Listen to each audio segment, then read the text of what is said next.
Corporate दुनिया के आज के अंक में बात होगी मसालों की चटपटी कॉरपोरेट जंग की।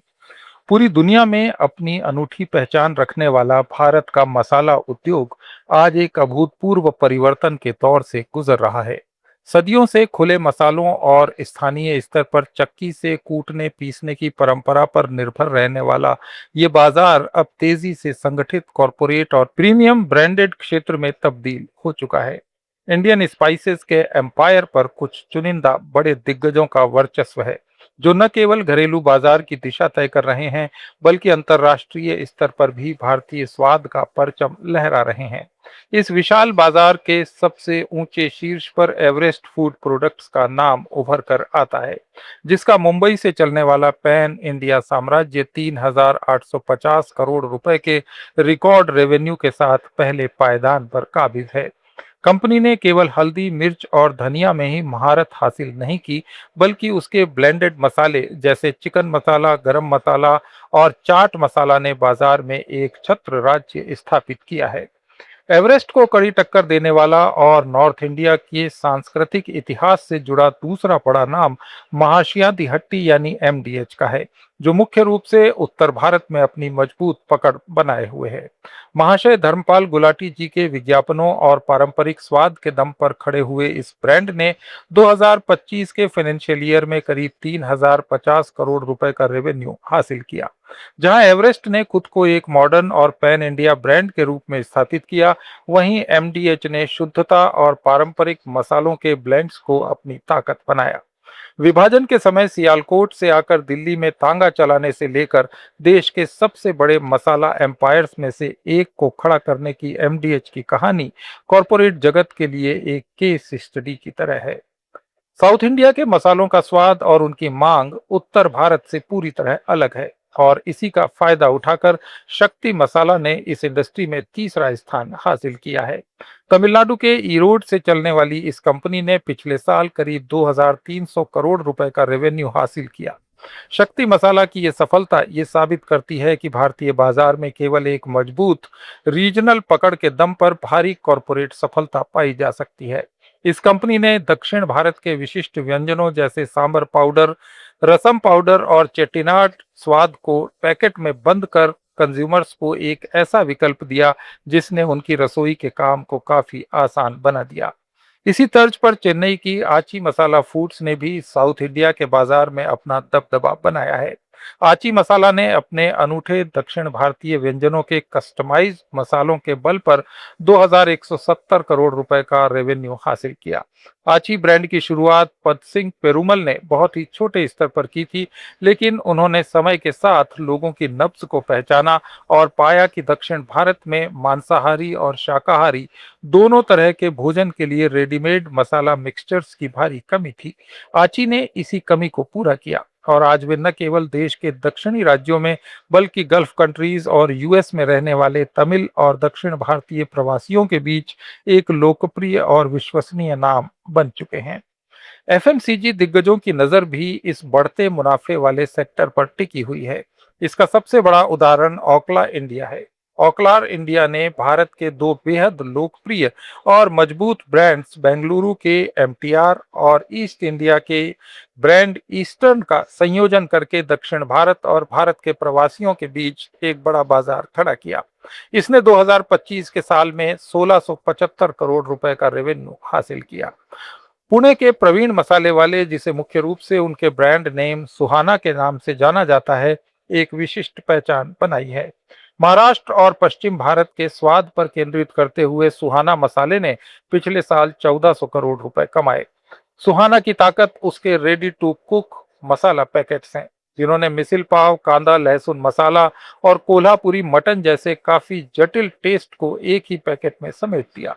इसके बाद कोलकाता का डीएस ग्रुप अपने पॉपुलर ब्रांड कैच स्पाइसेस के साथ आता है, जिसने पूर्वी भारत और उत्तर भारत के भी कुछ हिस्सों में अच्छा प्रदर्शन करते हुए 1,300 करोड़ रुपए कमाए। स्प्रिंकलर्स और टेबल टॉप मसालों के इनोवेशन के साथ कैच ने प्रीमियम और आधुनिक उपभोक्ताओं के बीच अपनी मजबूत पैठ बनाई है। इस इंडस्ट्री में एक बड़ी हलचल भारत के सबसे बड़े एफएमसीजी में से एक आईटीसी लिमिटेड की ओर से भी देखने को मिलती है। आईटीसी ने पूर्वी और दक्षिणी भारत के बाजारों में अपनी स्थिति को मजबूत करने के लिए सनराइज ब्रांड का अधिग्रहण किया और इसके साथ ही अपने आशीर्वाद ब्रांड के तहत मसालों की सीरीज को भी आगे बढ़ाया। इस दोहरी स्ट्रेटेजी के कारण आईटीसी लिमिटेड ने पिछले साल 1100 करोड़ रुपए का रेवेन्यू हासिल किया। आईटीसी जैसी बड़े कैपिटल वाली कंपनी का इस क्षेत्र में आक्रामक रूप से विस्तार करना ये दिखाता है कि अनऑर्गेनाइज्ड से ऑर्गेनाइज्ड मार्केट की ओर हो रहे बदलाव मसाला इंडस्ट्री में काफी तेज हैं और इसमें बड़े कॉरपोरेट मार्जिन की संभावना है। मसाला एम्पायर्स की लिस्ट में 9वें नंबर पर है पतंजलि आयुर्वेद। स्वदेशी और पूरी तरह से प्राकृतिक और आयुर्वेदिक होने के दावों के साथ पतंजलि ने अपने पैन इंडिया नेटवर्क के जरिए करीब 600 करोड़ रुपए का रेवेन्यू हासिल किया। हालांकि ये बड़ी कंपनियों से काफी पीछे है। भारत का एक और भरोसेमंद कॉरपोरेट घराना टाटा कंज्यूमर प्रोडक्ट्स है, जिसने अपने ब्रांड टाटा संपन्न के तहत रिटेल स्टोर्स पर अपना ध्यान केंद्रित किया है।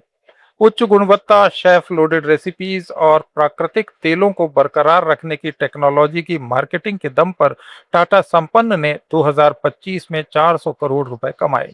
इसका फोकस प्रीमियम सेगमेंट और क्वालिटी के लिए जागरूक उन शहरी कंज्यूमर्स पर है जो स्वास्थ्य और स्वच्छता को सबसे ऊपर मानते हैं। टाटा संपन्न ने शेफ संजीव कपूर के साथ मिलकर खास मसाला मिक्सचर तैयार किए हैं जो उनकी प्रीमियम और साइंटिफिक पैकेजिंग अप्रोच को दिखाता है। अगर हम पूरे सिनेरियो का गहराई से विश्लेषण करें तो इंडियन स्पाइसेस इंडस्ट्री की सफलता और इसके विकास के पीछे कुछ बेहद की ट्रेंड्स काम कर रहे हैं। सबसे पहला और प्रमुख कारण देश में ब्रांडेड मसालों की डिमांड में लगातार होने वाली बढ़ोतरी है। जैसे जैसे लोगों की इनकम बढ़ रही है और स्वास्थ्य के प्रति जागरूकता फैल रही है, लोग खुले और मिलावट की आशंका वाले मसालों को छोड़कर सीलबंद और ब्रांडेड मसालों की ओर रुख कर रहे हैं। दूसरा बड़ा रुझान क्षेत्रीय ब्रांड्स का राष्ट्रीय और अंतर्राष्ट्रीय बाजार में एक्सपेंशन है। आची, शक्ति और सुहाना जैसे ब्रांड जो कभी केवल एक राज्य तक सीमित थे, अब मॉडर्न लॉजिस्टिक्स और ई कॉमर्स की मदद से देश के कोने कोने और विदेशों में रहने वाले भारतीयों तक पहुंच रहे हैं। इसके अलावा ग्लोबल लेवल पर भी भारतीय मसालों का क्रेज तेजी से बढ़ रहा है, क्योंकि पश्चिमी देशों में भी भारतीय और एशियाई भोजन की स्वीकार्यता बढ़ने लगी है। हाल के समय में हांगकांग और सिंगापुर ने भारतीय मसालों के कुछ चुनिंदा लॉट्स में एथिलीन ऑक्साइड नाम के कीटनाशक की मात्रा ज्यादा पाए जाने का दावा किया था। इसके बाद वैश्विक स्तर पर भारतीय मसालों की जांच को काफी कड़ा कर दिया गया। इस संकट ने भारतीय मसाला निर्माताओं के लिए एक बड़ी चेतावनी की तरह काम किया। इसके जवाब में भारत ने एफएसएसआई और मसाला बोर्ड ने तुरंत सख्त कदम उठाए और घरेलू और निर्यात किए जाने वाले सभी मसालों के लिए नए कड़े दिशा निर्देश और अनिवार्य लैब एक्सपेरिमेंट लागू कर दिए। इस इंडस्ट्री के विकास में सबसे बड़ा मोड़ अब सस्टेनेबल फार्मिंग और फूड सिक्योरिटी पर बढ़ता निवेश बन गया है। आज के समय में इस अत्यधिक कॉम्पिटिटिव मार्केट में वही ब्रांड टिक सकता है जो कंज्यूमर्स का अटूट विश्वास जीतने में सक्षम हो। इस सफलता को बनाए रखने के लिए इस इंडस्ट्री के प्लेयर अब केवल विज्ञापन पर ही नहीं बल्कि अच्छी गुणवत्ता वाले रॉ मटेरियल की सीधे किसानों से सोर्सिंग, स्वच्छ और रोबोटिक फूड प्रोसेसिंग और पैकेजिंग पर अरबों रुपए निवेश कर रहे हैं। आने वाले वर्षों में इस बाजार में कंपटीशन और तेज और दिलचस्प होने की उम्मीद है, क्योंकि टेक्नोलॉजी के इनोवेशन, कोल्ड ग्राइंडिंग टेक्निक और प्रीमियम वैल्यू एडेड ब्लेंड्स उपभोक्ताओं को अपनी ओर आकर्षित करने के नए और प्रभावित कॉरपोरेट वेपन बन चुके हैं। कॉरपोरेट दुनिया में आज इतना ही। कॉरपोरेट सब्जेक्ट्स पर हमारे इस डेली ऑडियो वीडियो शो को रोज देखने के लिए फॉलो करें लेट्स माइक चैनल को। इसे रेडियो पर सुनने के लिए आप लेट्स माइक ऐप भी डाउनलोड कर सकते हैं। जुड़े रहिए लेट्स माइक के साथ। It's time for news. It's time for more than radio. Presenting the first radio news app, Let's Mic. Let's Mic, a news-based app on your phone where you get to watch and listen news, talk shows, interviews, radio show podcasts. On Let's Mic, you get all relevant information of TV, print, radio, podcast, and digital. Let's Mic talks about every segment of life.